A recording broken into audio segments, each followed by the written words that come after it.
Is going to introduce Jeff for his project number 10 speech. So please welcome Bethany.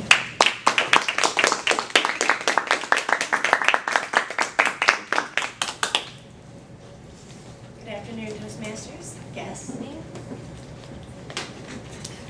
Today we have the privilege of having our prized member, Jeff Chilson, give his speech number 10, which is quite an accomplishment. That means that he's eligible to be a competent communicator, which is really exciting. So this is kind of a capstone for what the rest of us are working on, other than Joy.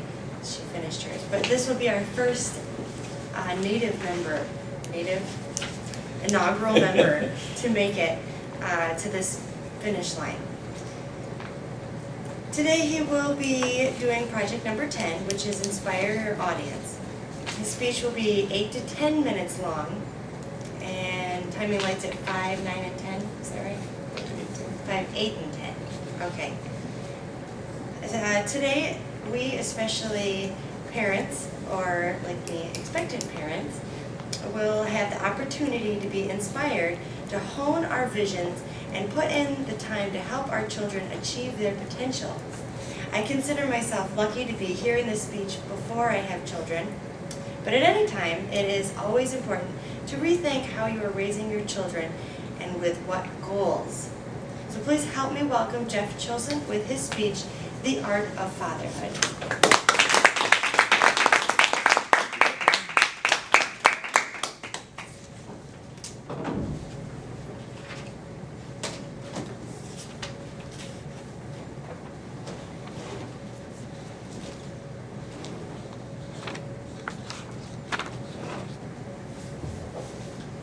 My father was an artist, and he loved art. But growing up in Clio, that little town sandwiched between Saginaw up to the north and Flint down to the south, wasn't exactly the hotbed of arts and culture. But nonetheless, whenever the Flint Institute of Arts had a major exhibition, my dad was sure that the whole family went. I can still remember seeing sketches by Rembrandt, Rodin's The Thinker. I also remember flipping through pages of pictures by Charles Russell and Frederick Remington, some of my dad's favorites. What I remember most and cherish about those times is how my dad would talk about how that artist could take an image from his mind and apply different techniques and make that vision come to life. Maybe it was brush techniques, color, perspective. That's why this painting over here, this is one of the favorites that I have my dad painted. You can see the cowboy to the front, kind of a layer of forest, and then back to the people in the background, and then kind of disappears into the mist. He liked to use it to tell a story, and really talk about how perspective can really bring out those parts of what the viewer is seeing. Now, I didn't inherit the artist gene from my dad, but I remember very much how he talked about vision. And when it comes to vision, the comment that I remember the most, that I've learned recently from Michelangelo, is what he said once. He said, "I saw the angel in the marble, and I carved to set it free." Like I said, I didn't inherit my dad's artist gene, but every day I get to work on a couple masterpieces that belong to me. And that's my two boys, Isaac and Connor. And being a dad is a lot like being an artist. It's about having that vision, about working with those children, seeing the angel that's inside, working with the unique facets of that rock, and trying to bring out the potential that's there. And that really is what the Art of Fatherhood is really all about. It's about having that vision of what that child can be, and then putting in the time, putting the chisel or the brush to that medium, and helping that life. Now, what I say today kind of relates to any relationship in general, but I really want to give fathers an extra push. Sometimes we kind of need a kick in the pants, really. Because men tend to devalue and underestimate the overall impact that they have on their children.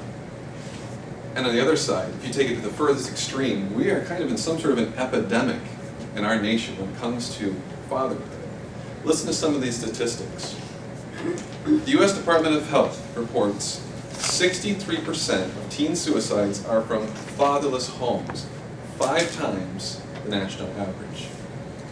The National Principals Association report 71% of high school dropouts come from fatherless homes, 9 times the national average. The Center for Disease Control reports 85% of children with behavioral problems come from fatherless homes, 20 times the national average. Also, the U.S. Department of Justice reports 85% of all youths in prison come from fatherless homes. Again, 20 times the national average. The National Fatherhood Initiative goes so far as to say that there is a father factor in nearly all of the social issues facing America today. And so men and fathers really need to see what impact that they have on their children and embrace that role. In some ways we need to revolutionize our thinking. And that's why I like to think about the artist vision and bringing it into my life as a father. About, once again, having that vision for the potential the child has and then putting in the time to make it happen. Now those two elements, vision is the one that's probably the easiest, although you might not think so. It comes to us readily. It's almost prepackaged. It comes to us from our houses of worship, where we learn about character and ethics that we pass on to our children. It comes to us from our families. We learn traditions, and our child learns that sense of identity and belonging. Also comes to us from our schools, where we have education and excellence. And don't overlook a couple other sources. One that I've always been challenged to work on is to read a book every year about being a dad. And that has really helped me to hone my vision and to shape it, to wrestle with some of the ideas that expert has, challenge my skills, and to see what I can do to help my children grow. Another one is to look to those around you who have survived parenthood. Look to those people who have made it through the preschool years, that's where I am now. Look to those who have made it through the teenage years, and they've been successful, whether they're your own parents, grandparents, aunts, uncles, friends, colleagues. Glean whatever you can from those relationships. Take their advice and use it to hone your vision. But the most important thing, the key piece about that first part, is taking a moment to consider what that vision is and to keep revisiting it and recasting it. Whether it's you need to set aside a time in the calendar to say once a year you get a birthday, or maybe once a month or once a quarter, sit down and consider, what is my vision? Where am I going as a parent in helping this child reach its potential? Now the other piece is time, because vision by itself doesn't do really any good. Vision requires action, and in a relationship, action means time. Now in our culture, we kind of bought into a couple half myths when it comes to time. First one is quality time. In the 80s and 90s, this was a big catchphrase, because parents are getting stretched more and more at work, putting in more and more hours. There's less and less time to devote to family. And so what they kept saying was, whatever time I have left over, that's going to be quality time. Now that's the half-truth. This works great. You can schedule traditions. You can schedule outings. But any parent kind of worth their salt knows that quality times happen in the midst of quantity times. For example, my son Connor and I, we have a habit. Every night we like to read books. We'll start off with a Bible story. And it took a couple of years kind of going through that night after night of reading, where Connor would hear what I'm saying, and look at the pictures in the book, and he'd start to kind of wrestle these things in his own head. And he'd start to ask questions and say, Daddy, what's faith? Or where is God? And those are the moments you long for as a parent.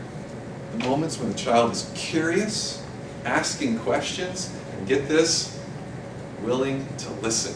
How often can you schedule that in your day room? You can't. You need to have those quantity times. Of course, now that's the other half-truth we've kind of bought into. It's this idea of quantity time. This is a little bit more recent. We're spending all kinds of time with our children. That's the goal. The icon here is the soccer mom. She's got a minivan. She's got a bunch of kids in the back. They're all going to multiple activities at the same time. It's music, it's dance, it's school programs, it's sports.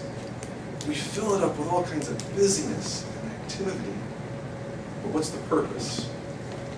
Once again, does it relate to that vision that we have? And so we need to be considerate of the moments that we have.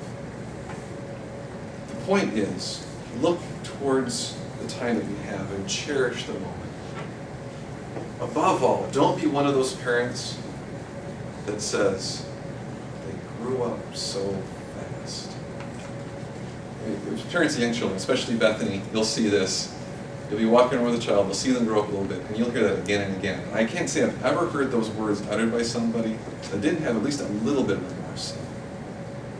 And so the key there really is, am I cherishing each moment? Am I infusing it with some intention? That's what I like to think about a little bit more, is make it intentional time. And that's really my goal as a parent. My role as a dad here is really to stand between these two pieces here where my children are today, and to realize the potential they have and what they can become. I saw the angel in the marble, and the car. Mr. Joseph.